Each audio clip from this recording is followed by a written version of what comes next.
single piece of truth would you give her? Not advice, truth. Of truth. Yeah. That got me emotional. I do a lot of inner child work, and this one got me.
What up, guys? So we have the almighty Fernanda Ilmadin channel from Crypta.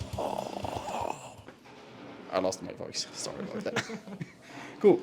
So this is more going to be a little bit about a small discussion.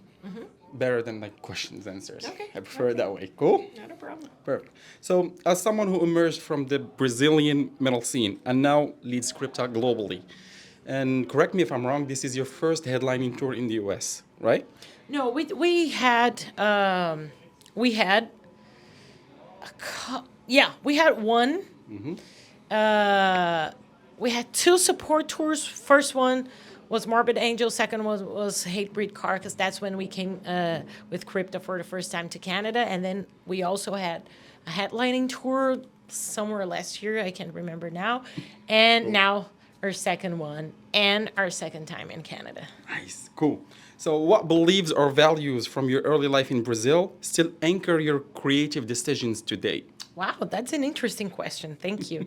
I think knowing where I come from, and I come from like poor, like communities, like in extreme south side of São Paulo, one of that big metropolis in Brazil.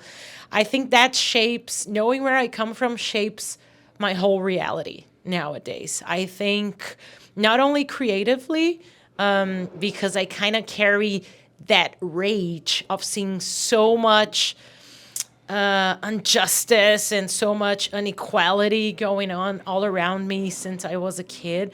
I think this rage kind of helps me on getting this raw feeling you need in order to write and play death metal.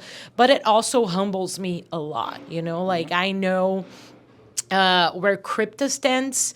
I know we're doing way better than when we started, and there's still room for growing, but I always remember where I come from, and that humbles me. That gets me my both feet on the ground, and knowing that I'm here all because I worked hard, but it also helps me remember how hard it was. Like it's not easy being like a woman from the poor areas in South America, and like being touring around nowadays all around the globe. This makes me like value at least a little bit of what I do in my work, but also remember that you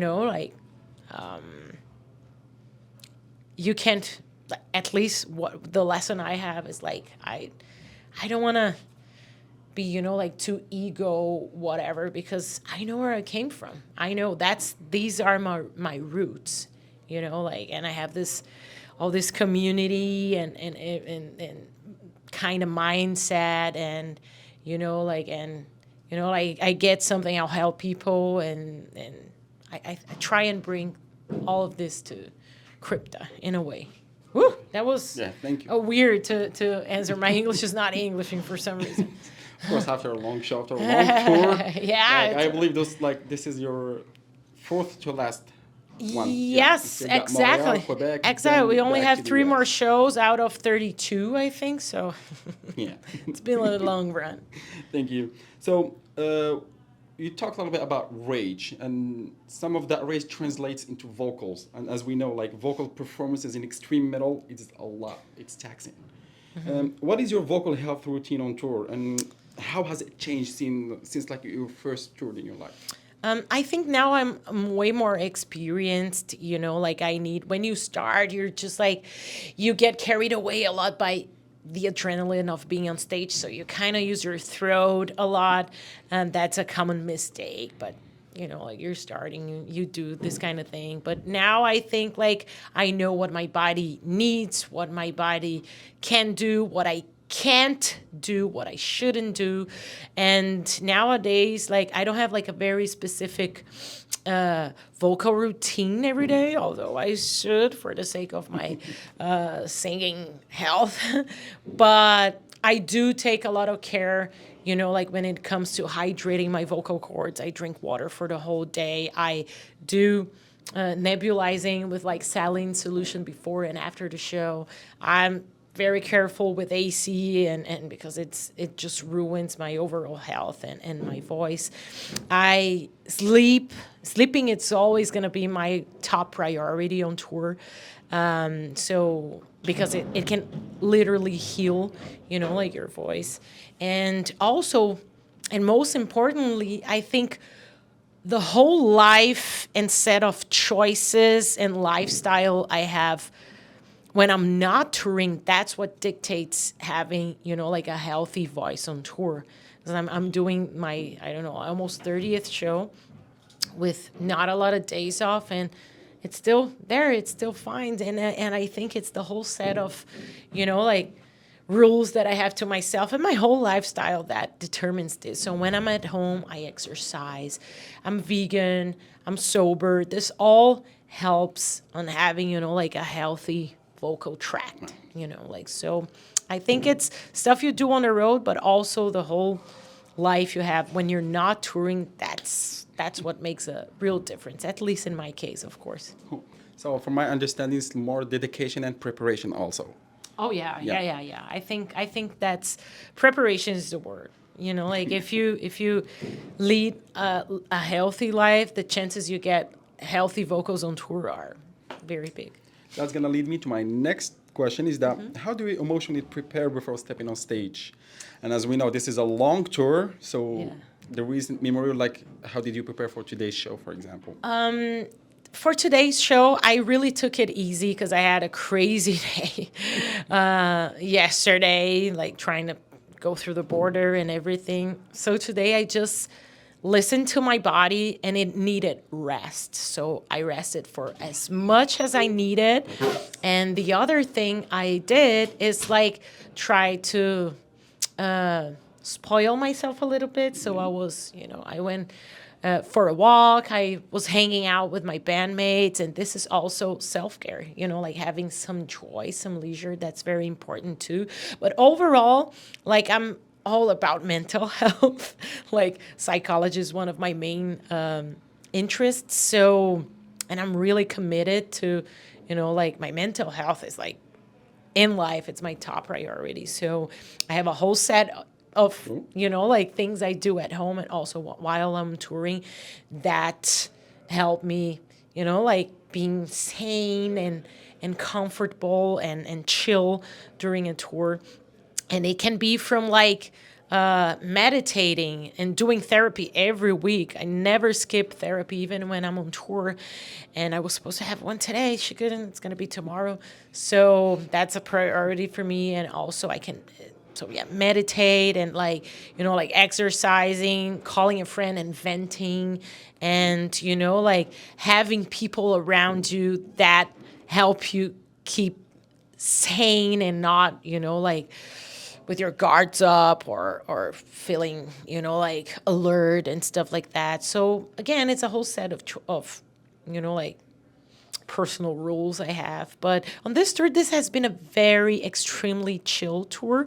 So what I've been doing to take care of my mind is like basically, like doing some self-care, which could be like a little time alone, listening to music, reading a little bit of meditation, but mainly resting and listening to my body. Great. Perfect. Thank you for that. Yeah, of course. So, how have your songwriting themes of, let's say, loss, betrayal, and rebirth shifted in meaning for you personally since your beginnings? And Yeah. do you see them differently now? Yeah, I think like on our first album, the our lyrical theme, I was still trying to understand what I wanted to write as a death metal lyricist, because the usual themes are like it's in death metal. They're not something I'm like like I have a repertoire to write about.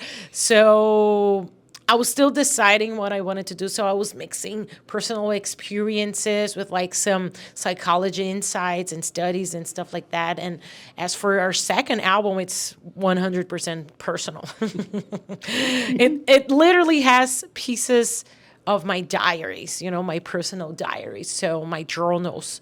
So some of the lyrics people were singing, they were actually written in my journals from when I was really struggling with anxiety and panic attacks and stuff. So, and I think that's what I'm sticking with, because like so many people related in a deep level to the lyrics in Shades of Sorrow that I just cannot not do this, like anymore. I feel like the mind and like the dark aspects of our psyche are still gonna be my main theme for a while, and like approached in different ways, but still the mind.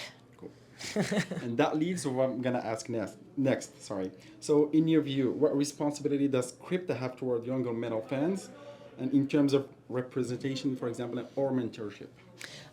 This is interesting because, like, for with that humbling personality that I mentioned to you, I never felt comfortable with the idea of me inspiring people, because I thought that is like ego driven and stuff like that. But with time, like, I started noticing how people inspire me and how I feel about them, especially other women doing, like stuff that are usually like male dominated and stuff.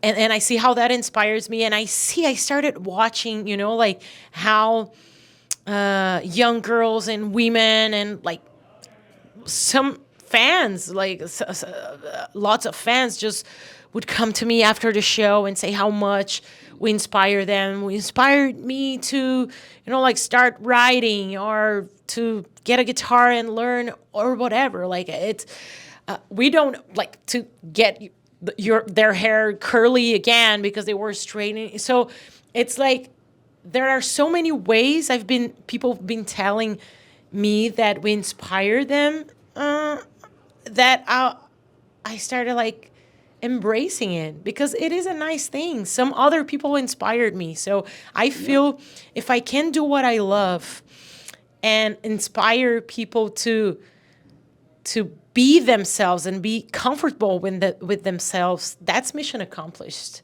to me. Like it's the best of it's the best of both in every word for me. Like, like doing what I love and also feeling like, like, because especially when you're a woman, like, how hard it is to get stuff and do stuff. So I know what I feel when I see other women, like behind a camera or on the stage or whatever. I know that inspires me. So if I can do that to other people, that's the coolest thing, because like it does, representativeness really matters. Really matters. So if I can do with the art I love, inspire someone to, like feel more comfortable about themselves and just chase their dreams, I'm going to be the happiest human.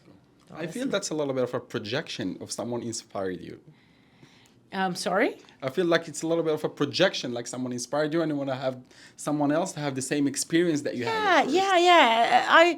I would humble myself too much to the point I was like, no, there's no way. I'm nobody. I'm nothing. But like after people saying so much, I was like, yeah, maybe this pod, if done properly and carefully, it's can be empowering for other people and for other girls and for other women. So I think it's very nice. That's why I'm always like, like giving everything I have on stage, but also on my social media, I'm talking about different themes and like veganism and sobriety and emotions and mental health because, like growing up, I didn't have internet. I didn't have, like the artists I like talking about, like their issues and stuff. So I feel like, well, if I have this voice and there's people listening, why shouldn't I be using it, So Cool. So, looking ahead, if you could collaborate with any artist for a song or a performance, not exactly metal. not exactly metal. So That's who? where I'm Yeah. gonna be canceled. No, I'm not. No. It's just, people like to cancel me because I listen to Beyonce and stuff like And I've that. seen And the I listen videos to of a you lot of. like covering, doing karaoke with Amy Winehouse. That was pop. Yeah, I actually have a side project which is an Amy Winehouse Yeah. tribute band, and it's just so cool. If I could collaborate with some, oh my God, there's so many artists I admire. Tyler the Creator would be one. I love that guy, and I Hey, love nice. his mind, and I love. Yeah. If I could collaborate with Lana Del Rey somehow too, she inspires me so much. And I don't know, it's so many artists, and yeah, I could list 1,000. It's just like just open my Spotify and this, but it's just like so many people. And of course, like people have been saying that Beyonce's new album is gonna be a rock album. Hey Beyonce, I'm a fan and I play rock and roll. I would love to be in your album. And she rocks. I rock. Okay. So, this is kind of a tough one. So, what has been the hardest criticism, you've accepted as valid, and how did that feedback force you to evolve? Wow, you have deep philosophical questions. That's interesting because I get a lot of criticism. I got so much hate on the internet, and I think I get hate about so many random things that my answer cannot be about just one kind of hate because it comes like if I started telling what kind of hate I get, this you wouldn't believe. But so I think overall hate, it's still something I struggle with because like it's a lot of people saying a lot of horrible things about me, and it's people who don't know me. I'm not saying I'm an angel, but I'm definitely not the horrible person that people, like paint me to be. So it's something that still I've been working on how dealing with this. But when my friends are talking to me about this, when I'm, like I'm burdening about this, they all say like, you get hate because you're authentic and like, because you're being yourself, like, and for so many times I remember just crying in my room and like, why am I getting so much hate for being myself? Like, I'm not talking about what I talk because I want to be, like I want to stir the pot or I want to, like provoke. I talk about what I talk because that's me. That's how I feel. That's my whole personality. So I would be so upset. Like, why do people hate me because of my personality? And now what the mindset I'm trying to create, and it's been helping a lot, is like, well, if my personality is like, like making people, like feel something about me, there's gotta be something in there. There's gotta be something in there. And I know nowadays we live in a society that's terrified of authenticity. Like society, capitalism, and like everything just that runs the world now, they want you to be, like just sheep that will tolerate everything and that will follow all the rules and follow all the stereotypes. So if in my case being hated or called a poser or whatever for being who I am, and who I am is someone who defies stereotypes and defies like the system and defies the norm, then I'm happy to be me. So that's what I've been learning a lot. So, lastly, if you could speak to your younger self the day before she picked up the bass or picked up the camera or started doing journalism when you were young, what single piece of truth would you give her? Not advice, truth. Of truth. Yeah. That got me emotional. I do a lot of inner child work, you know, and this one got me. If you're I would comfortable say, sharing. I would say, be you and it's all worthy. It is all worthy. I get a lot of criticism. The life I live, it's really tiring, it's exhausting, but it is worthy. At some point, you'll feel very comfortable with who you are. Thank you so much for opening up. Thank you That so was much for a sharing. nice interview. I have to Appreciate it. say, I love all these deep philosophical questions. That's Appreciate it. amazing. Thank you. Thank you so much, and hope we catch you next time. Yeah. Go Hopefully check out next year. Crypta, guys. All right? Cheers.